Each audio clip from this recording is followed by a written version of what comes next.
Good evening बच्चों, welcome, खुश आमदीद। आज फिज़िकल का लास्ट चैप्टर हो रहा है। ये आपकी ऑर्गेनिक पूरी हो चुकी है, फिज़िकल पूरी हो चुकी है, कंप्लीट नोट्स आपको बोर्ड पर मिल रहे हैं। उम्मीद करता हूँ आप लोग इसका फ़ायदा उठाएंगे और अच्छे मार्क्स लेंगे। जी, आज का टॉपिक है पृष्ठ रसायन।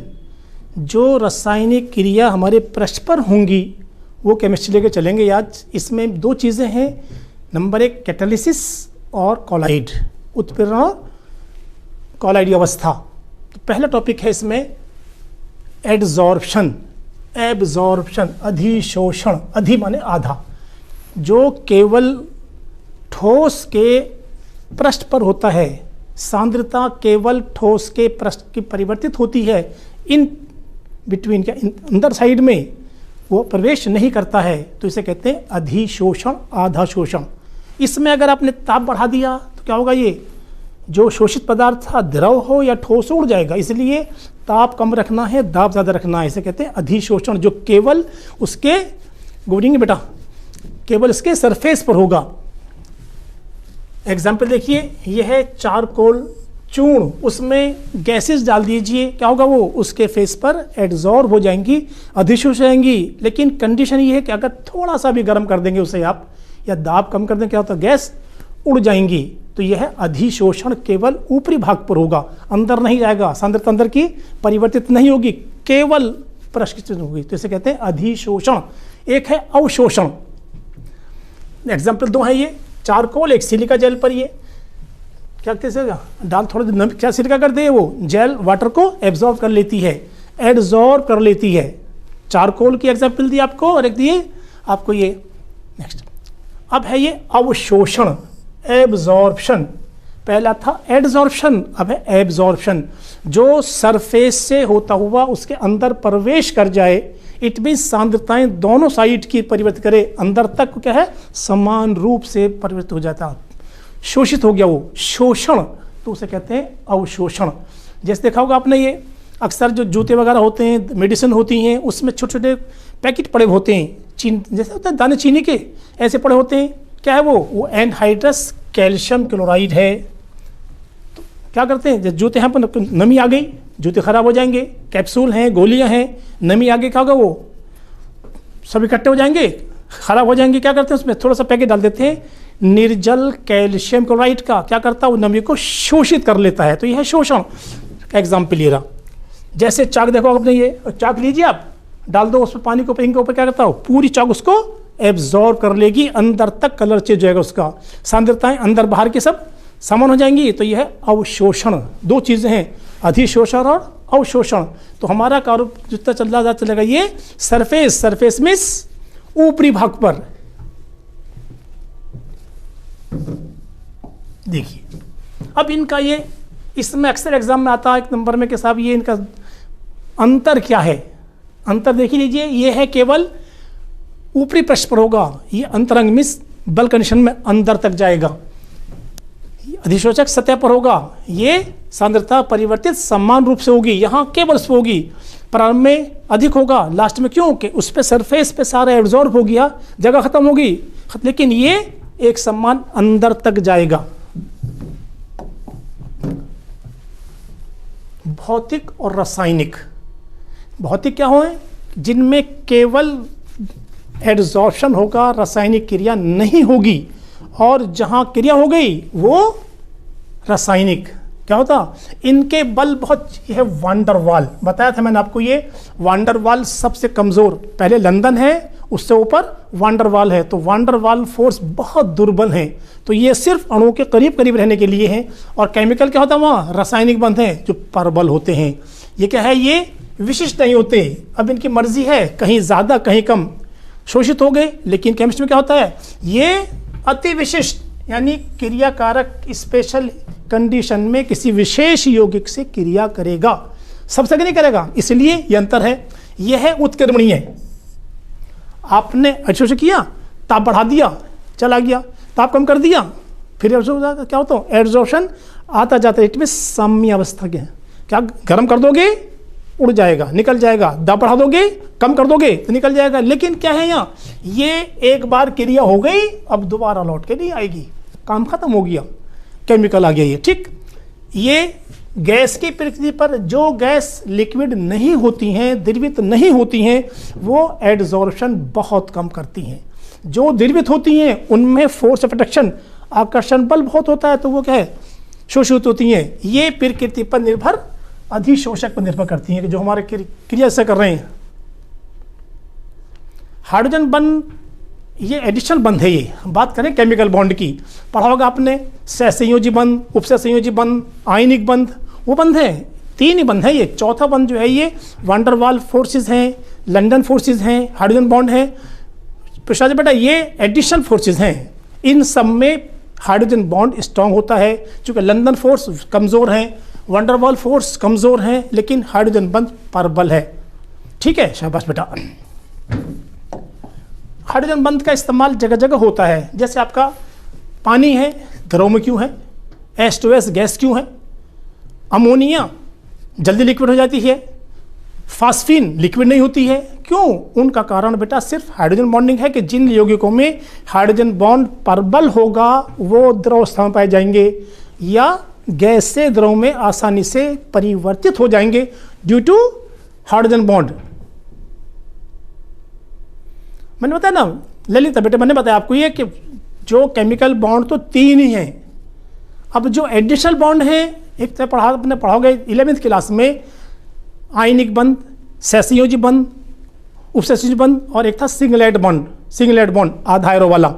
लेकिन ये जो है हाइड्रोजन बंध है, लंदन फोर्सेस हैं, ये क्या है, ये एडिशनल फोर्सेस हैं जो सहसंयोजी यौगिकों में पाई जाती हैं। वांडरवाल है, लंदन फोर्सेस हैं, ये केवल पाए जाएंगे कोवैलेंट मॉलिक्यूल्स में। उनके हाइड्रोजन बॉन्ड के अलावा भी इन सब में हाइड्रोजन बॉन्ड सबसे मजबूत है।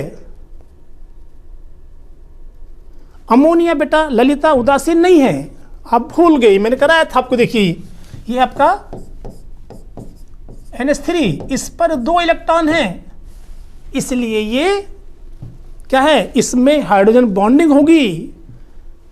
हाइड्रोजन बॉन्डिंग तो क्या होगी, ये जल्दी से द्रवित हो जाएगी। चलिए ये इनके अंतर आ गए। अब बात करते हैं फिर अब ये कैटालिसिस की। उत्प्रेरक, उत्प्रेरण 2 चीजें हैं। जो पदार्थ अभिक्रिया की दर को परिवर्तित कर देता है और स्वयं परिवर्तित रहता है, वो है उत्प्रेरक। और उत्प्रेरक का जो गुण है ये है उत्प्रेरण। उत्प्रेरक पदार्थ होगा, उसका गुण उत्प्रेरण। तो जितने भी हमारे पास पदार्थ हैं, सॉलिड हो, गैस हो, लिक्विड, उत्प्रेरक 3 प्रकार हो सकते हैं, ठोस हो, द्रव हो, गैस हो, 3 हो सकते हैं। तो जो उसका गुण है वो है उत्प्रेरण। अब ये उत्प्रेरण में 2 प्रकार के होते हैं, देखिए, धनात्मक और ऋणात्मक। ऐसा पदार्थ जो अभिक्रिया की दर को बढ़ाता है उसे कहते हैं धनात्मक उत्प्रेरक, और गुण धनात्मक उत्प्रेरण। यौगिक धनात्मक उत्प्रेरक और गुण धनात्मक उत्प्रेरण। और जो अभिक्रिया की दर को घटाते हैं उन्हें कहते हैं नेगेटिव कैटालिस्ट या ऋणात्मक उत्प्रेरक, और गुण को ऋणात्मक उत्प्रेरण। कल पढ़े थे हमने, देखिए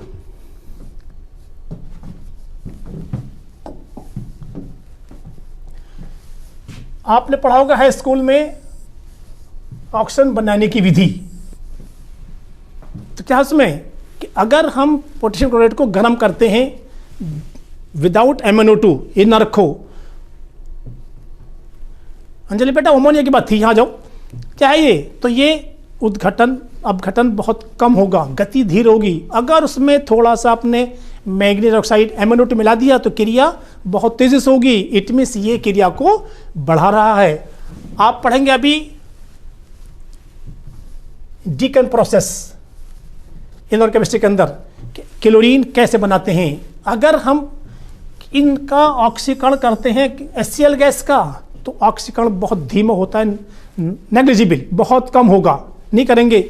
लेकिन अगर आपने यहां मिला दिया क्यूप्रिक क्लोराइड तो अब क्रिया बहुत तेजी से हो जाएगी। इट मीन्स यहां तो MnO2 और यहां क्यूप्रिक क्लोराइड, ये काम कर रहे हैं धनात्मक उत्प्रेरक का। Sodium sulphide Na2SO3 plus O2, ये क्रिया होगी। अगर आपने इसमें अल्कोहल मिला दिया तो क्रिया की दर बहुत घट जाएगी। क्रिया की दर बहुत घट जाएगी, क्यों कि ये काम कर रहा है ऋणात्मक का। पढ़ा था आपने क्लोरोफॉर्म पर, जब पढ़ाया था मैंने आपको ये कि क्लोरोफॉर्म क्या करते हैं, उसे उसमें थोड़ी मात्रा मिलाते हैं अल्कोहल की। क्यों मिलाते हैं? कि क्लोरोफॉर्म का ऑक्सीकरण हो जाता है। उस ऑक्सीकरण को रोकने के लिए उसमें 1% इथाइल अल्कोहल मिला देते हैं। क्या करता है वो? इस ऑक्सीकरण क्रिया को रोक देता है, मंद कर देता है। तो इसे मंदक भी कहेंगे, ऋणात्मक भी कहेंगे। ऐसे टैल मिलाते हैं। अब ये टैल क्या है? ये टेट्राइथाइल लेड। जब पेट्रोल का फॉस्फोरस करता है गाड़ी के अंदर, क्या बनाते हैं? ये गैस बनाते हैं। वो गैस गाड़ी को बर्न करती है। तो अगर उसमें थोड़ा टैल मिला होगा तो क्या होगा? अपस्फोटन बहुत धीमी गति से होगा, वरना क्या होगा? पेट्रोल जल्दी खत्म हो जाएगा। तो जितने रिक्वायरमेंट है उससे ज़्यादा अगर अपस्फोटन होगा तो क्या हुआ? पेट्रोल खत्म हो जाएगा, नुकसान हो गाड़ी को। इसलिए क्या मिलाते हैं उसमें? टैल। टैल भी ऋणात्मक है। ये एक होते हैं उत्प्रेरक वर्धक और विष। कुछ लोग, कुछ यौगिक ऐसे हैं जो उत्प्रेरक तो नहीं होते लेकिन उत्प्रेरक में सहायक होते हैं कि चल हम तेरे साथ हैं। जैसे आप पढ़ रहे हो, हम आपके साथ में हैं। इट मीन्स हम आपको वर्धन कर रहे हैं कि बेटा पढ़ो तो अच्छे नंबर लाओगे। काम तुम्हें करना है। हम क्या हैं? प्रमोट कर रहे हैं आपको। प्रमोटर जो उत्प्रेरक की क्षमता को बढ़ा देते हैं। प्रमोटर घटा दें तो इनहिबिटर, पॉइजन, तो विष कहलाते हैं वो।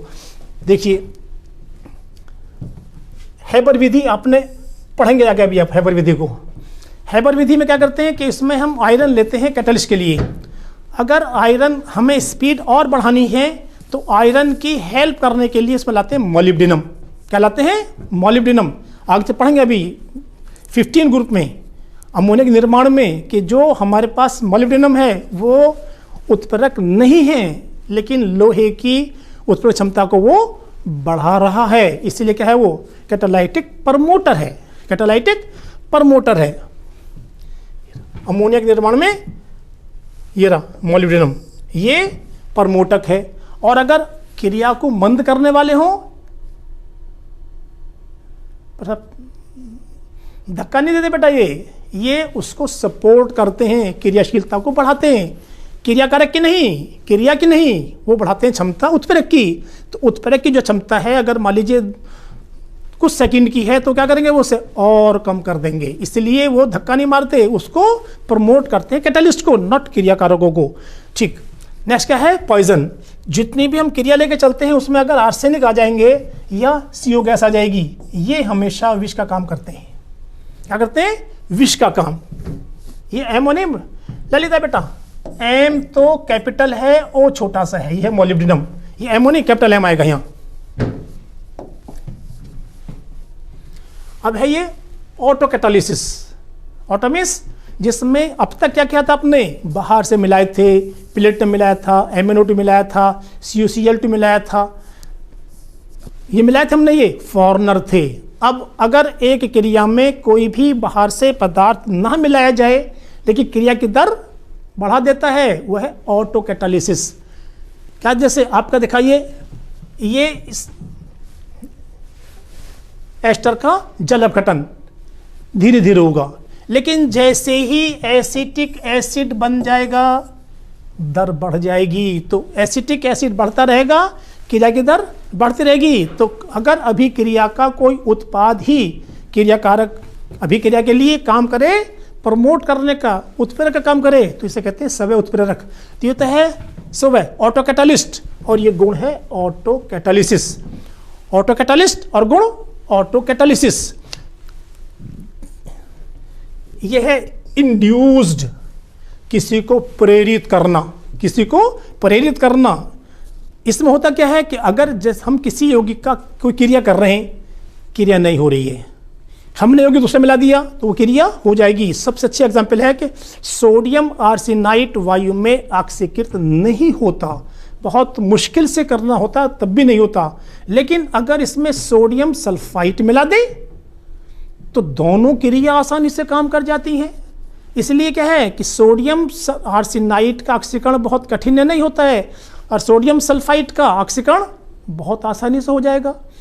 इसलिए अगर दोनों की मिला दोगे तो एक एक को देखकर वो क्रिया दोनों हो जाएंगी। इसे कहते हैं प्रेरित, मिस किसी को प्रेरणा देना कि भाई चलिए, तो क्या करता वो एक दूसरे को देते प्रेरणा। तो ऐसी क्रिया जो दूसरी क्रिया को प्रेरित करती है, उसकी विधि क्रिया रेट को बढ़ा देती है, रेट बढ़ा देगी, तो वो क्या रहेगी, उत्प्रेरक तो वो है, लेकिन इंड्यूस कैटलिस्ट, प्रेरित उत्प्रेरक, और घटना प्रेरित उत्प्रेरण।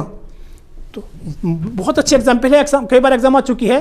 तो एक तो सोडियम आर्सेनाइड नहीं ऑक्सीकृत होता, सोडियम सल्फाइड बहुत आसानी से हो जाएगा।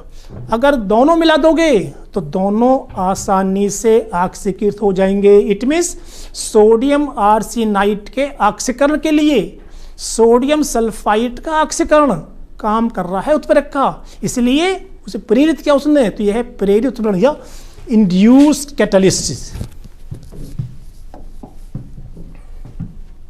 जस्ट मेरा सोडियम आर्सेनाइड और सोडियम सल्फाइड दोनों आसानी से ऑक्सीकृत हो गए, प्रेरित कर दिया। अब आता है भौतिक कंडीशंस। अब तक हमने देखी क्रियाशीलता, बढ़ाता है तो धनात्मक, घटाता है तो ऋणात्मक, और कोई उत्पाद ही काम करे तो ऑटोकैटलिस्ट, और अगर एक क्रिया दूसरे को करे तो वो है प्रेरित उत्प्रेरण। अब बात करते हैं भौतिक अवस्था की। अगर उत्प्रेरक एंजाइम, इसके बाद आ रहे हैं बेटा, अभी एंजाइम तुम्हारे कोर्स में है, कट नहीं किए हैं इसमें से, एंजाइम है तुम्हारे कोर्स में, बहुत से इसमें से कट किए हैं, बताएंगे आगे चल कर। ये चलिए, एंजाइम हमारे कोर्स में है, कट नहीं किया गया ये, ठीक। आगे चल के आएगा होमोजीनियस मीन्स समांगी। अगर उत्प्रेरक और क्रियाकारक दोनों गैस अवस्था में हैं, दोनों द्रवावस्था में हैं, तो यह समांगी उत्प्रेरण। सपोज देखिए, ये गैस है, ये गैस है, तो ये भी गैस है, एक जैसे हो गए, तो यह है समांगी उत्प्रेरण। ये लिक्विड है, ये लिक्विड है, तो ये भी एक्वामिस पानी जलीय, ये तीन दोनों द्रव हैं, तीनों दोनों क्रियाकारक एस्टर एंड जल। उत्तर क्या है, HCl, ये भी जलीय विलयन है। HCl गैस होती है, लेकिन यहाँ एक्वामिस पानी में घोल दो, क्या बनेगा, ये हाइड्रोक्लोरिक अम्ल बन जाएगा ये। तो दोनों लिक्विड लिक्विड, पीछे क्या थे, दोनों गैस गैस थे, ये दोनों देखिए गैस गैस, और ये लिक्विड लिक्विड समान फेस में है, समांगी, दोनों के फेस एक जैसे हैं, प्रावस्था एक जैसी हैं, ठीक। नेक्स्ट क्या है, विषमांगी, मीन्स दोनों अलग अलग हो जाएं। मोस्ट कंडीशन, जब भी ठोस कोई काम करेगा उत्प्रेरक का, वो विषमांगी में आएगा। यहाँ नाइट्रोजन गैस है, हाइड्रोजन गैस है, लेकिन ये ठोस है हेबर विधि वाला, तो ये क्या है, ये विषमांगी, दोनों के फेस अलग अलग हो गए, विषमांगी।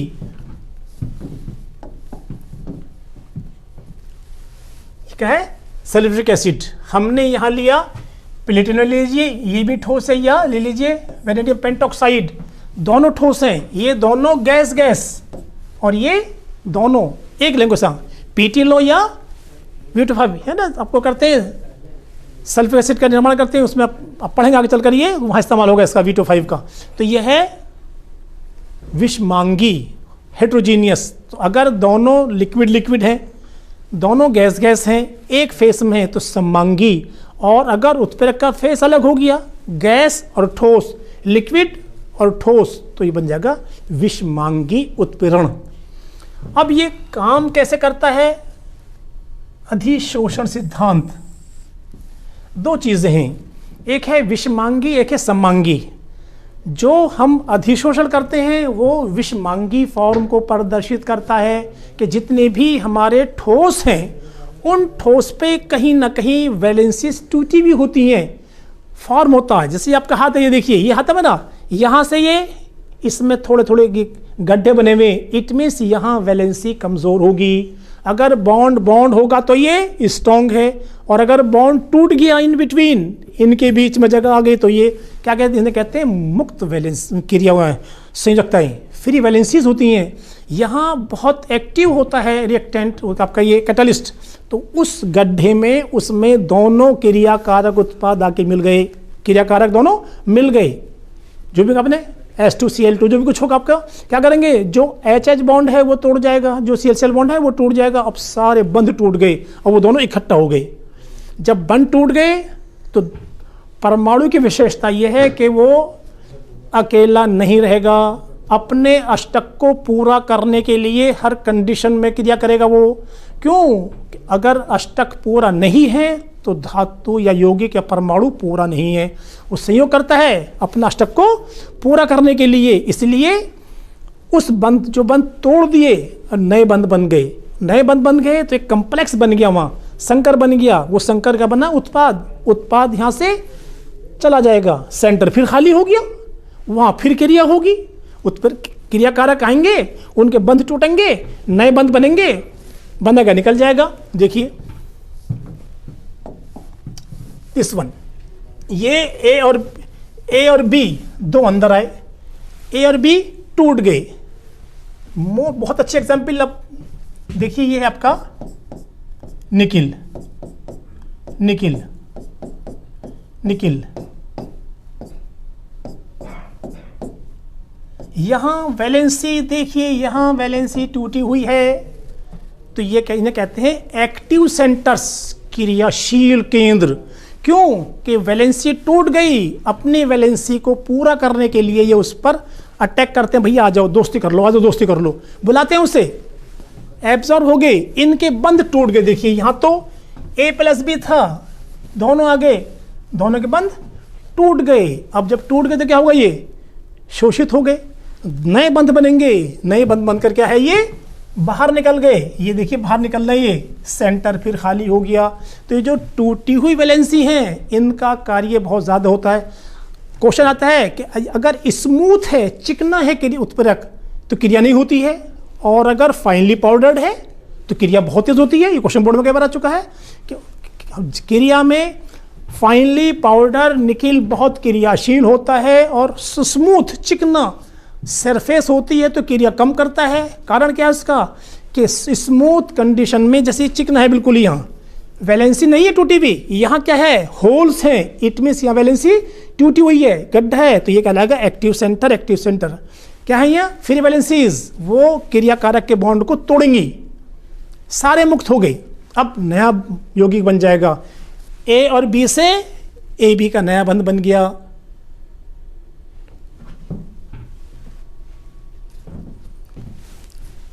जूम तो बेटा है ये, इससे बड़ा नहीं हो सकता। ये क्या बताया मैंने आपको कि उसके सेंट पर फ्री वैलेंसीज होती हैं। इनमें क्या होता है कि जो बॉन्ड है वो टूट कर एडजस्ट हो गया।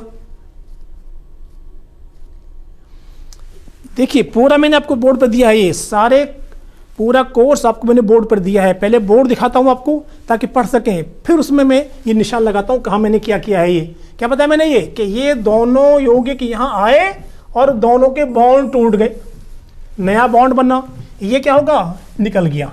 ये जूम आप देखिए पूरा करके मैं दिखाया आपको, ये दिखा रहा, ठीक है। क्या लिखा है, ये पृष्ठ पर अधिशोषण उत्प्रेरक की सतह पर मुक्त संयोजकताएं होती हैं, जहाँ संयोजकताएं रासायनिक आकर्षण बलों के स्थान उपलब्ध कराती हैं, और गैस क्या करता है, ये रासायनिक संयोजन हो जाता है। क्रिया हो गई, काम खत्म हो गया, सेंटर फिर खाली हो गया, यहां क्रिया बराबर चलती रहेगी। चलिए ये तो हो गया अपना, अणु शोषित होते हैं, डिसॉल्व होते हैं, निकल जाता है। ये तो एक कोशिश था।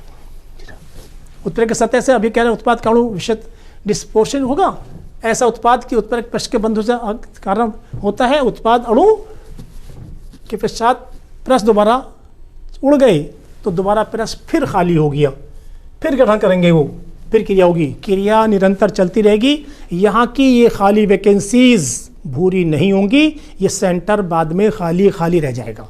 ठीक, क्यों, क्या लिखा आपने कि उत्प्रेरक अपनी कंडीशन को परिवर्तित नहीं करता है। तो जो वैलेंसी खाली थी, क्रिया कार्य खत्म होने के बाद में वैलेंसी अब भी खाली रहेंगी, इसलिए क्रिया चलती रहेगी। दूसरा है माध्यमिक यौगिक बनने का सिद्धांत, वो था विषमांगी के लिए, अधिशोषण सिद्धांत है विषमांगी के लिए, और ये है सममांगी के लिए। दोनों गैस गैस हों, दोनों द्रव द्रव हों, तो क्या होता है इसमें, जो हमारा उत्प्रेरक है, देखिए अगर मैं यहाँ ले लूँ Pt, क्या बन गया, विषमांगी। मैं ले लूँ V25, क्या बन गया, विषमांगी।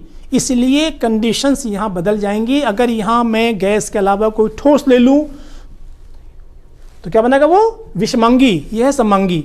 ये जो NO है, ये NO इस O के साथ क्रिया करता है। पहले एक क्या करता, किसी एक को जो क्रियाशील है उसमें O2 ज़्यादा क्रियाशील है, SO2 कम क्रियाशील है, तो क्या करेगा, उसमें क्रिया करके वो माध्यमिक यौगिक NO बनाएगा। NO करके क्या बनाएगा, ये के साथ क्रिया करके माध्यमिक यौगिक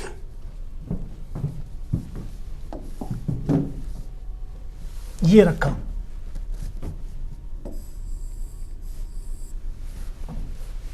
उत्प्रेरक एक क्रियाकारक, क्या बनना, माध्यमिक यौगिक। ये यौगिक बहुत अस्थायी है, इमीडिएट टूट जाएगा। उत्प्रेरक बाहर निकल गया, ये उत्प्रेरक नहीं, ये तो उत्प्रेरक माध्यमिक यौगिक है। ये उत्प्रेरक क्या है, ये उत्प्रेरक ये है, ये नहीं है, ये तो उत्पाद है, ये है प्रोडक्ट, कैटलिस्ट, ये है, बाहर निकल गया। ठीक, अब बात करते हैं एंजाइम वाली। अब ये याद करिए, एंजाइम उत्प्रेरण। एंजाइम क्या है, ये आपके हमारी बॉडी में जितने भी जीव हैं, चाहे वो पेड़ पौधे हों, वनस्पति हों, जीव हों, उन सब में ये काम करते हैं। जो मोस्टली ये प्रोटीन होते हैं, बहुत उच्च भार वाले होते हैं, लेकिन ये प्रोटीन बहुत विशिष्ट होते हैं। एक क्रिया के लिए केवल एक उत्प्रेरक काम करेगा, इसलिए यह एंजाइम जो हमारी बॉडी में मुस्तकिल चलते रहते हैं। उसमें देखिए, तो इन अगर कहीं भी बायोकेमिकल रिएक्शन हो जाएगी, कोई भी जीवाणु बहुत छोटे अणु होते हैं, अगर ये काम करेंगे तो ये है एंजाइम कैटलिस्ट। और ये जो गुण है, ये जो घटना है, ये बनेगी एंजाइम कैटालिसिस। उसमें देखिए, ये ग्लूकोज है। आप देखा होगा अक्सर आप लोग थक जाते हैं, घर गए, चाय पी, पानी पी, कुछ खाया आपने, बॉडी में एनर्जी आ गई। क्या हुआ, जो हमारी बॉडी में ग्लूकोज था, जाइमेस ने उसको अल्कोहल में चेंज कर दिया, हमारे मसल्स में ताकत आ गई, कुछ थकान उतर गई हमारी। क्या है ये एंजाइम है, जाइमेस। लेकिन केवल काम करेगा ये ग्लूकोज के लिए, कहीं और काम नहीं आएगा। माल्टोस, हम खाते रहते, चीजें खाते रहते हैं, ये क्या हुआ, ये माल्टेस, ये उत्प्रेरक है। क्या करा इसने, ग्लूकोज बना दिया, सारा माल्टेस चेंज हो गया। ठीक, बताया ना आपको, बहुत विशेष होता है। देखिए, ये है एमाइड CuNH2, ये भी एमाइड CuNH2। ये है यूरिएस। यूरिएस यूरिया को अपघटित करता है अमोनिया में और CO2 गैस में, इसलिए यूरिनल में बहुत बैड स्मेल होती है, वो अमोनिया की होती है। किसकी होती है, अमोनिया की। क्यों, यूरियस ने अपघटन कर दिया अमोनिया और CO2 में, इसलिए वहाँ स्मेल आती है। अगर ये क्रिया नहीं होगी बॉडी में तो यूरिया बढ़ जाएगा, इट में हमारी किडनी गड़बड़ कर जाएंगे, बॉडी में स्वेलिंग आ जाएगी। ये पढ़ेंगे बायोलॉजी में आप। चलिए अब देखिए, क्या बताया हमने, विषय होता है कि यहाँ तो ये काम कर रहा है, यहाँ क्या है, ये एमाइड नहीं है, ये तो मिथेनमाइड है, यूरिया थोड़ी है। इसलिए क्या हुआ, यहाँ कोई क्रिया नहीं होगी। इसलिए जाइम में सिर्फ काम करेगा ग्लूकोज के लिए, माल्टेस काम करेगा माल्टोस के लिए, और यूरियस काम करेगा यूरिया के लिए। ठीक, नेक्स्ट अब बात करते हैं कोलाइड की, मेन टॉपिक। ये छोटा टॉपिक क्या था, उत्प्रेरक था, अब बड़ा आता कोलाइड। कोलाइड भी जितने हमारे विलियन हैं वो 3 प्रकार के हैं। एक है वास्तविक विलियन, एक है कोलाइड विलियन, एक है सस्पेंशन अवक्षेप। अगर आकार हमारा बहुत छोटा है, 10 एंगस्ट्रॉन से छोटा है, तो उस कण को किसी भी पार्चमेंट झिल्ली से, दुनिया में ऐसी झिल्ली नहीं बनी जो उसे छान ले, उसे रोक ले। इट मीन्स वो हर हाल में, आकार छोटा है, वो पास कर जाएगा। इसलिए उसे कहते हैं ट्रू सॉल्यूशन, वास्तविक विलियन। यस, ये रखा वास्तविक विलियन। अगर कोलाइडी कण का आकार 10 एंगस्ट्रॉन से छोटा है तो यह है वास्तविक विलियन। इसे आप ना देख सकते ना रोक सकते। अगर आकार इससे आगे बढ़कर यहां तक पहुंच गया। अब ये आकार दिखता तो है नहीं आपको नेकेड आंखों से आपको, लेकिन इसको झिल्ली द्वारा रोक सकते हैं आप। हमारी बॉडी में बहुत सारी झिल्लियां हैं ऐसी। तो क्या है ये है कोलाइड। जिस विलियन में कोलाइड में परीक्षित पदार्थ के कणों का आकार ये होगा 1000 एंगस्ट्रॉम के आसपास, तो कोलाइड। और अगर आगे इससे बड़ा हो गया तो वो सस्पेंशन बन गया। यानी दिया उन्होंने, अगर आकार कोलाइडी आकार से बड़ा हो गया तो उसे आप अपनी नंगी आंखों से देख सकते हैं विदाउट लेंस। इट मीन्स वो अवक्षेप है, स्पंद है वो। ठीक है, चलिए। तो आकार छोटा है तो ट्रू विलियन, आकार बड़ा है तो अवक्षेप। इन बिटवीन अगर इनके बीच में आ गया तो ये कोलाइड कहलाएगा। तो हमारा सारा कारोबार जो टॉपिक चलेगा वो उसका आकार 1000 एंगस्ट्रॉम के आसपास होगा, तो हम लेके चल रहे हैं। ठीक, अब यहाँ भी क्लासिफिकेशन है। अब कुछ तो ऐसे हैं कि लायोफिलिक हैं। दो चीज़ें हैं, एक है परिष्कृत पदार्थ, एक है परिक्षेपण माध्यम। जिस द्रव में हम घोल रहे हैं वो घोलने वाला जो विलायक है उसका नाम है परिक्षेपण माध्यम, डिस्पर्शन मीडियम। और जो पदार्थ घोल रहे हैं उसका नाम है परिष्कृत पदार्थ, डिस्पर्स्ड फेस। जो घुला डिस्पर्स फेस, जिसमें घोला वो डिस्पर्शन माध्यम मीडियम। तो अगर डिस्पर्शन माध्यम परिष्कृत पदार्थ माध्यम के साथ में सरलता से अवक्षेप से कोलाइड बना ले। आप जेलेटिन घोल दीजिए पानी के अंदर, आप गोंद घोल दीजिए पानी के अंदर, आप स्टार्च घोल दीजिए पानी के अंदर, क्या होगा? वो डालो, हल्का सा गर्म करो, घुमा दो, मिल गए। इट मीन्स उनमें आकर्षण बल है। लव क्या कहते हैं? द्रव स्नेही, द्रव को प्रेम करने वाले, इसलिए वो बन जाते हैं आसानी से, तो उन्हें कहते हैं लायोफिलिक। ये रखा, गोंद है, जेलेटिन है, स्टार्च है, ये हमारी बॉडी में खूब होते रहते हैं। ठीक, चलिए आगे तो बताएंगे आपको। ये है लायोफोबिक, जो द्रव के साथ आसानी से कोलाइड नहीं बनाते। उनका आकर्षण डिस्पर्शन मीडियम, परिक्षेपण पदार्थ, परिक्षेपण माध्यम के साथ में सरलता से नहीं होता। वो उसको हेट करते हैं, उनमें आकर्षण नहीं होता। तो उनके लिए हम फिजिकल या मैकेनिकल मेथड लेके चलेंगे। तो वह है लायोफोबिक, द्रव विरोधी, द्रव को हेट करने वाले। Loving lyophilic, hating lyophobic. दो तरह के ये जितने भी हम धातु के बनाएंगे, धातु हैलाइड के बनाएंगे, धातु हाइड्रोक्साइड के बनाएंगे, सल्फाइड बनाएंगे, ये सब क्या है? द्रव विरोधी कोलाइड हैं जो आसानी से नहीं बनते हैं। उनके लिए हमें फिर करना पड़ता है ये। एक है एसोसिएट, देखा होगा आपने, आप कपड़े धोते हैं साबुन से, झाग बन जाते हैं, वो झाग मैल निकाल देते हैं। क्यों? कि हमारे जो मैल में है उसमें निगेटिव कण हैं गंदगी के। आपने देखा होगा यहाँ काला गंदा होगी आपका, क्यों? कि यहाँ गिरी से लिक्विड निकलते हैं, धूल आई, इसे मिली, क्या बन गई? ये कोलाइड। अब इस कोलाइड को आप ख़त्म नहीं कर सकते, उसके क्या करते हैं? सोप या डिटर्जेंट करते हैं। उसमें क्या होता है कि जब हम सोप क्या होते हैं, मोस्टली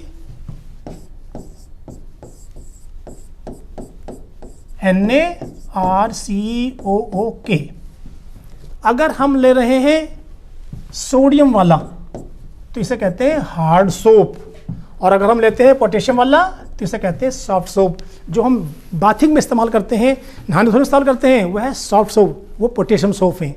और जो इस्तेमाल करते हैं डिटर्जेंट और या कपड़े धोने के लिए, वह है हार्ड सोप, वह है सोडियम लवण। इसमें जो सोडियम लवण है ये RCO है, तो ये RCOO के रूप में टूट गया। अब ये सारे इकट्ठे हो गए, इनके आयन बाहर इकट्ठे हो गए। ये क्या है? ये बन गया मिसेल। It means associate. बहुत सारे एसिटेट आयन जो डिटर्जेंट के सोप के हैं वो इकट्ठे हो गए। इट मीन्स मिसेल, इकट्ठे से कहते हैं मिसेल, इकट्ठा हो जाना। तो ये निगेटिव पार्ट, इस पार्ट के चारों तरफ एक लेयर होगी सोडियम, सोडियम, सोडियम। तो ये लेयर टूट जाती है पानी के अंदर आसानी से। कोई बात नहीं बेटा, आप सारा मैंने बोर्ड पर दिया है, आप जब खोलेंगे आप ये अपना YouTube तो सारा कंप्लीट कोर्स मिलेगा आपको ये। ठीक, चलिए क्या है ये मिसल? कि डिटर्जेंट या साबुन के जो एसिटेट आयन हैं, CO- कब्ज आयन है, वो इकट्ठा हो जाएंगे। ये हेड और ये टेल, ये जो आर है, ये हिस्सा यहाँ सारे ये आर है, सारे ये क्या है, ये इकट्ठा हो गए, तो इसे कहते हैं मिसेल। इट मीन्स छोटे कण इकट्ठा होकर कोलाइडी आकार में आ गए, ये कहलाएंगे मिसेल। अब बात करते हैं बनाने की विधि। मैंने बताया इसमें विधि भी दो तरह की हैं, एक फिजिकल, एक केमिकल।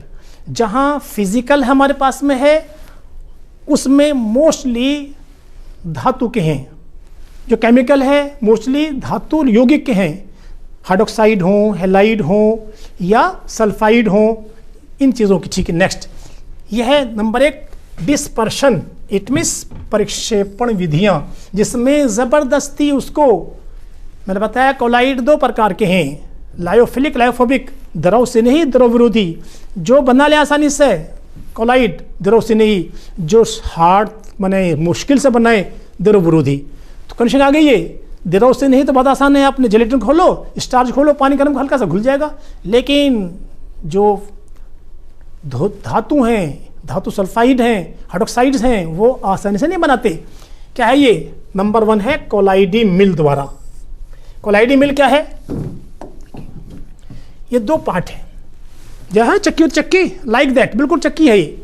उसमें दोनों जो व्हील है ये घूमते हैं अपोजिट दिशा में और बहुत तेज घूमते हैं। तो यहाँ परिक्षेपण माध्यम और पदार्थ दोनों मिला दिए आपने। तो जो पदार्थ था आकार उसका था 2000 एंगस्ट्रॉम से बड़ा, दिख जाएगा आपको। वो क्या करा उसने? उसको पीस दिया, इट मीन्स उसका आकार छोटा कर दिया। वो पानी में या द्रव में जिसमें था, तो डिस्पर्स आपका परिक्षिप्त पदार्थ परिक्षेपण माध्यम में कोलाइडी आकार में आकर उसमें डिस्पर्स हो गया, परिक्षिप्त हो गया, तो कोलाइडी आकार मिल जाएगा हमें। क्या है ये? यहाँ से हमें कोलाइड मिल जाएगा। ठीक, चलिए, ये तो था कोलाइडी मिल। अब है बहुत इंपॉर्टेंट है ब्रैडिक आर्क विधि। जितने भी हम सोने चांदी के कोलाइड बनाते हैं, मार्केट में बहुत सारी दवाएं आती हैं लिक्विड फॉर्म में, जैसे आयोडीन का सॉल्यूशन है, गोल्ड का सॉल्यूशन है, ये बनाते हैं ब्रैडिक से। उसमें करते क्या है कि उसमें दिस वन, ये हमारा कोई बॉक्स है, इस बॉक्स में हमने भर दिया बर्फ, इसमें भर दिया हमने जल। लेकिन जल क्या है? हल्का सा उसे क्षारीय करना है, बहुत हल्का क्षारीय। परिष्कृत पदार्थ के लिए, जो परिष्कृत पदार्थ आसानी से माध्यम में घुल जाएं, लायोफिलिक कोलाइड, और जो ना घुले, जो परिष्कृत अवस्था परिक्षेपण माध्यम में आसानी से काम ना करे, तो वो कोलाइड द्रव विरोधी कहलाएगा। हम बना रहे द्रव विरोधी। क्या है इसमें? ये जिस धातु का आपको कोलाइड बनाना है, उस धातु के 2 इलेक्ट्रोड ले लीजिए, उनको टच कर दो, पानी के ऊपर स्पर्श करा दो और धारा प्रवाहित कर दो। तो क्या होगा? इसमें स्पार्क बनेगा। जो धातु के परमाणु हैं वो वाष्पित होंगे, जल में घुल जाएंगे। क्योंकि यहाँ क्या है? बर्फ रखा हुआ है, बहुत ठंडा रखते हैं ताकि वो उड़ने। ठोस कोलाइड वास्तव में नहीं होते वो, क्योंकि ठोस तो ठोस है। ठोस क्या है? लिक्विड में लाओ या गैस में लाओ तो ठोस ये है, अवक्षेप रहेगा। चलिए आगे जाओ। क्या करा मैंने? ये यहाँ जो धातु के परमाणु हैं वाष्पित होंगे, जल में परिक्षिप्त हो गए, और जल क्या है? ये बर्फ पर रखा हुआ है ताकि परमाणु का वाष्प उड़ ना जाए।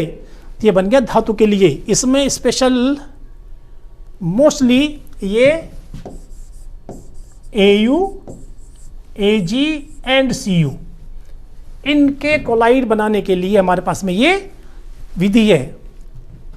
नेक्स्ट ये है, यस, इसका नंबर देखिए क्या है ये? पेप्टिकरण या स्कंदन। कोई विलयन में अपने पदार्थ घोल दिया, घुल गया वो, लेकिन कोलाइड आकार में नहीं आ रहा है। हम क्या करेंगे? जो हमारे पास कोलाइड है उसमें 2 आयन है, पॉजिटिव और नेगेटिव, उनमें से कोई सा आयन मिला दो उसमें, तो क्या होगा? वो उस कोलाइडिक जो पार्टिकल है उसके सतह पर बैठ जाएगा, उसके सरफेस से बैठ जाएगा। क्या होगा? आकार छोटे से बड़ा हो गया। एक तो हमारे पास धातु हैलाइड ऑक्साइड था, उसके ऊपर क्या हो गया? धातु आयन आ गया, आकार बड़ा हो गया, कोलाइड बन गया। इट मीन्स उसको हमने अवक्षेपित फॉर्म लाने के लिए वास्तविक विलयन को कोलाइड के लिए हमने कुछ मिलाया उसके अंदर। क्या शर्त है कि जो हमारे पास कोलाइड है उसमें नेगेटिव पॉजिटिव दोनों होंगे, वही आयन मिलाएंगे। क्यों? आकर्षण क्या होगा? आकर्षण समान के लिए होगा। एक नेक्स्ट देखिए, ये हमने सॉल्व बना दी। इसमें क्या करा हमने? यहां तक तो ये वास्तविक विलयन है, इसमें मैंने FeCl3 या कोई और मिला दिया तो वो Fe आयन क्या होगा? इस Fe ने इसको घेर लिया, तो अब ये तो वास्तविक आकार है और ये कोलाइड आकार है। इट में जो हम बाहर से मिला रहे हैं उसको, तो ये क्या है? ये सेकेंडरी लेयर है, ये टूट जाएगी आसानी से, क्या है। लेकिन ये जो फर्म लेयर है ये वाली, ये नहीं टूटती। अगर आपने एक बार इसका एब्जॉर्प्शन कर दिया, अब इस Fe आयन को निकालेंगे नहीं, इसे निकालेंगे किसी केमिकल क्रिया से। चलिए, ये रखा हाइड्रोक्साइड, ये उसी इसमें है। इसमें क्या मिलाया मैंने? AlCl3। तो जो हमारे हाइड्रोक्साइड के कण थे, इनका आकार छोटा था, अब आकार मैंने उसको बड़ा कर दिया। दिस वन क्या होगा? यहां हल्के हल्के Al के आयन इकट्ठा हो गए। क्या है ये? स्कंदन वाला, प्रेसिपिटेशन वाला हमने ऑक्सीजन। ठीक, नेक्स्ट अब क्या आता है ये? चलिए, तो अब करते हैं अपने, ये भी हो गया है। चलिए नेक्स्ट अब देखते हैं इसमें। अब आते हैं केमिकल मेथड में। अब तक तो हमने जो फिजिकल बना के डाले थे उनका आकार बड़ा किया, एडिशनल कोई तीसरा पदार्थ डाल दिया, तो कोलाइड में वास्तविक विलयन जो था उसका क्या बन गया? कोलाइड आकार बन गया, कोलाइड बन गए। अब है केमिकल क्रिया। मैंने दी कह रहा उभयधर्मी डबल डिकम्पोजिशन, ये इसको वो उसको डिकम्पोज कर देगा। अगर हम आर्सेनिक ऑक्साइड को H2S के अधिक के साथ लगा दें तो क्या होगा? ये AS2S3 बनाया भी है, इस पर क्या होगा? इस पर एक नहीं दिखाया उन्होंने, ये क्या है? ये AS2S3, यहां पर सल्फाइड आयन आ जाएंगे। इट मीन्स क्या बन गया? ये सॉल बन जाएगा, आकार बड़ा हो गया। ऐसे नेक्स्ट है ऑक्सीडेशन। अगर हम H2S का ऑक्सीकरण H2 से कराएं तो क्या होगा? ये सल्फर मिलेगा हमें, ये कोलाइड विलयन। वहां था डिकम्पोजिशन, यहां है ऑक्सीकरण। अब चयन भी कर सकते हैं इसके लिए। देखिए क्या करा हमने ऑरिक क्लोराइड का अपचयन कर गया स्टेनलेस क्लोराइड से, तो ये बन गया गोल्ड सॉल। क्या बन गया? ये गोल्ड सॉल। तीसरी है फिर ये नेक्स्ट वाली जो है वह है जल अपघटन। हम किसी पदार्थ को घोल रहे हैं, तो क्या रहा? फेरिक क्लोराइड मैंने घोला, ये बन गया फेरिक हाइड्रोक्साइड। अभी वास्तविक विलयन है ये, इसमें हमने FeCl3 थोड़ा सा और मिला दिया। ये तो कोलाइड अभी है, अभी क्या करा हमने? जल अपघटन कर दिया, अभी ये वास्तविक विलयन है। अगर इस पर हमने FeCl3 थोड़ी मात्रा में और मिला दिया तो क्या होगा? यहां Fe के आयन इकट्ठा हो गए, अब वास्तविक विलयन से ये बन गया कोलाइड विलयन। तो यह है फेरिक हाइड्रोक्साइड का कोलाइड विलयन। चूंकि पॉजिटिव क्यों? ये Fe कैसा है? पॉजिटिव होता है, सल्फर था वहां निगेटिव आया था। अब शोधन करें इसका, बहुत बार आपने सुना होगा डायलिसिस होता है ब्लड में। ब्लड क्या हमारा? कोलाइड विलयन तो है।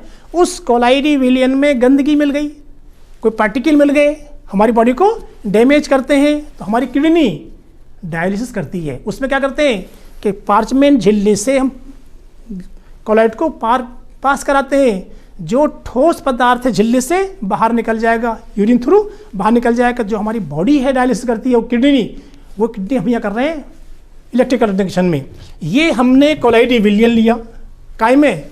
पार्चमेंट झिल्ली के अंदर ले लिया हमने, उसमें हमने इलेक्ट्रोड लगा दिए कैथोड पे। अब जब धारा प्रवाहित करोगे तो जो यहाँ के कण हैं बाहर आ जाएंगे। क्यों? फोर्स है, यहाँ नेगेटिव पॉजिटिव होगा तो नेगेटिव वाला पॉजिटिव पे, पॉजिटिव वाला नेगेटिव पे। यहाँ दो कंडीशन है, अगर जाता है कैटालिस्ट पर तो इसे कहते हैं कैटाफोरेसिस, और जाता है एनोड पर तो कहते हैं एनाफोरेसिस। धन कण संचलन, ऋण कण संचलन आ गया तो क्या होगा? सॉल हमारी शुद्ध हो गई। जो कोलाइड जो पार्टिकल थे, कोलाइड आकार बड़ा है, वो जाएगा नहीं, जो उसमें गति कड़ा गए वो बाहर निकल गए, कोलाइड हमारा साफ हो गया, शोधन हो गया। अब गुण देखते हैं। आपने पढ़ा होगा गैस में, गैस के अणु करते हैं ब्राउनी गति, वो कंडीशन कोलाइड में भी है। क्यों? सब पर समान आवेश है, क्या करते हैं दूसरों को प्रतिकर्षित करते हैं, माध्यम के कण हैं, पात्र है, टकराते रहते हैं, मुस्तकिल उनकी दिशा चेंज होती रहती है। अगर कण जिग जैग मोशन, टेढ़ी मेढ़ी गति करता है तो इसे ब्राउनी गति कहते हैं। कंडीशन यहाँ भी ऐसी है, इसकी दिशा बदलती रहेगी। बिल्कुल सेम कंडीशन जो गैस में की थी, गैस पार्टिकल की, वो कोलाइड पार्टिकल की हो जाएगी। होता क्या है मैं बता आपको नहीं कि क्या कण पे समान आवेश है, प्रतिकर्षण करेंगे, कण माध्यम के होंगे, उनसे टकराएंगे, पाथ से टकराएंगे, क्या होगा? तो मोशन की बराबर चेंज होती रहती है। फायदा कैसे है कि हमारी सॉल स्थायी रहती है। टिंडल प्रभाव देखा होगा आपने, आप कमरा बंद कर दीजिए, लाइट लगाइए, तो उस लाइट में आपको धूल के कण दिखाई देंगे। वो एक कैसा होगा? कोन होगा, तिकोना होगा, इस तरह का। ये क्या है? ये टिंडल प्रभाव है। क्यों? जब हम प्रकाश डालते हैं इसके ऊपर तो प्रकाश में क्या होता है? विबग्योर साथ है, वो तोड़ देगा उसे, और जो हमारे पार्टिकल हैं वो अपने पसंद के हिसाब से उसको एडजॉर्ब कर लेंगे। जो कण उदास नजर नहीं आ रहे थे वो चमकदार बन जाएंगे। हमें आकर आप करना घर बजा के साथ टॉर्च मारना अंधेरे में, आप कर कहते कि चमकते कण दिखाई देंगे दौड़ते हुए आपको। ये वो क्या है? वो टिंडल प्रभाव।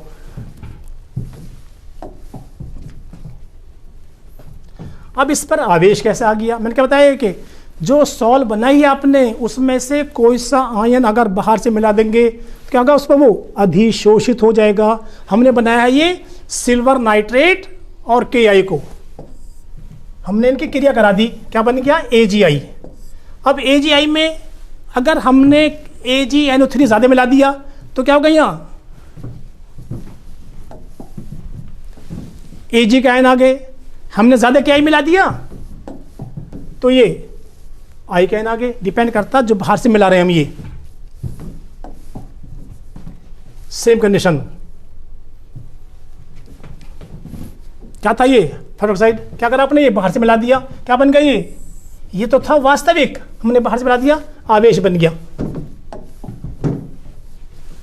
बहुत इंपॉर्टेंट है वैद्युत कण संरचन। अगर हमने इसमें कोलाइड भर दिया और धारा प्रवाहित कर दी तो किसी सारे कण कैथोड पर या एनोड पर इकट्ठा हो जाएंगे। इट मीन्स इन पर आवेश है। क्या कहते हैं? सिद्ध करो कि कण कोलाइड कण पर आवेश है। क्या करेंगे? इसे भर दो इलेक्ट्रोमीटर में और धारा प्रवाहित कर दो। अगर सारे कण इकट्ठा हो गए, इट मीन्स पर आवेश है, तो सारे कण कैथोड या एनोड पर इकट्ठा हो जाएंगे। अगर कैथोड पर होंगे, क्या कहते हैं? इसे कहते हैं धन कण संचलन। एनोड पे है तो ऋण कण संचलन। नेक्स्ट, स्कंदन। जो हमारा कोलाइड है उसमें बाहर से कुछ मिला दो तो कोलाइड आकार है, बाहर से आवेश आ गया, उदासीन हो गया, आकार उसका बड़ा हो गया, वो नीचे बैठ जाएगा, इसे कहते हैं स्कंदन। आप पार्टिकल लैब में करते हैं, ये मिलाया, अब अवक्षेप आ गए लाल। क्यों अवक्षेप आ गए?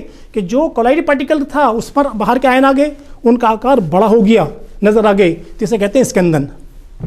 कोएगुलेशन ये क्या है?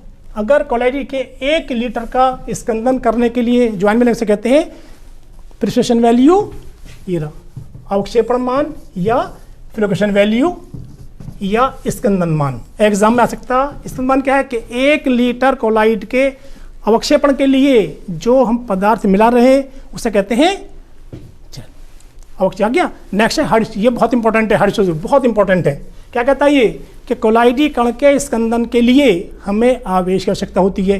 तो जिसका ज़्यादा आवेश होगा वो ज़्यादा स्कंदन करेगा, कम होगा तो ये स्कंदन करेगा। नेगेटिव सॉल का 3 आवेश हैं, ज़्यादा करेगा, 2 कम 1 कम, 4 आवेश 3 2 1। क्या है? आवेश घटने के साथ क्षमता भी घटती जाती है। पायस, दोनों द्रव हैं पायस। अगर तेल, ये रहा ऑयल इन वाटर, जल में तेल मिला दिया आपने तो क्या होगा? ये पायस। अगर दोनों द्रव हैं तो एक परिष्कृत माध्यम, परिष्कृत पदार्थ। अगर परिष्कृत पदार्थ जल है, तेल में कर रहे हैं तो ऑयल इन वाटर, वाटर है तो वाटर इन ऑयल, 3 तरह का।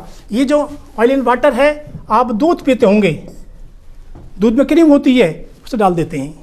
ऐसे ही दूसरी क्या है, वाटर इन, आप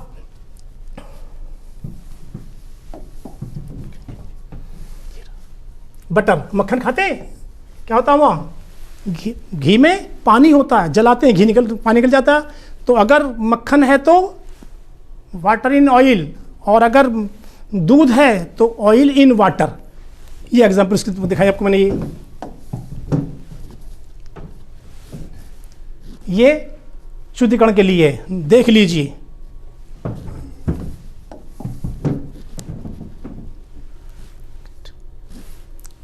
गंदगी का साफ करना, सीवेज वाटर साफ करना, और आपका ये धुएं का साफ करना, ब्लड का कोलाइड बनना। ब्लड क्या कहते हैं, ब्लड जम जाता है, क्या डालते हैं उस पर, दवा डाल दो, क्या बन गया ये, थक्का जमना, ब्लड का थक्का जमना, धुएं का धुआं रहित होना, और ये सीवेज वाटर, गंदे पानी को साफ करना।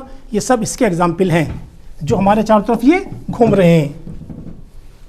डेल्टा का बनना, डेल्टा का बनना है समुद्र के, समुद्र क्या होता है, जहाँ पानी मिलता है उससे, सागर से, वहाँ टाउ बच जाता है, उसे कहते हैं डेल्टा का बनना। ये रखा, क्यों कि जो पानी है उसमें सिलिका के नेगेटिव आयन है, और जल के क्या होता है सागर में, सोडियम पोटेशियम के धनात्मक आयन है, उन दोनों को उसका स्कंदन कर दिया, इकट्ठा हो गए, डेल्टा बन गया। ब्लड का थक्का जमना, ब्लड में क्या है, नेगेटिव आयन है, उसमें हमने फिटकरी मिला दी, एफिसिएंसी मिला दिया, खून जम जाता है, क्या बना वो थक्का। तो ब्लड के कोलाइड कणों का स्कंदन कर दिया हमने एलिमेंट से, और एफी से क्या, थक्का बन गया। जैसे फॉग है आपका, हवा में जल मिल गया, मिस्ट है आपका, हवा में ठोस मिल गया, तो क्या है ये aerosol of liquid, aerosol of solid कहलाएंगे। Aerosol of liquid, aerosol of solid, ये भी एक रूप है।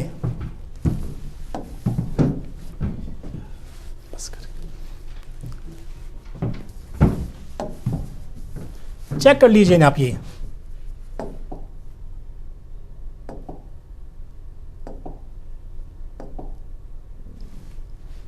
Okay, thank you.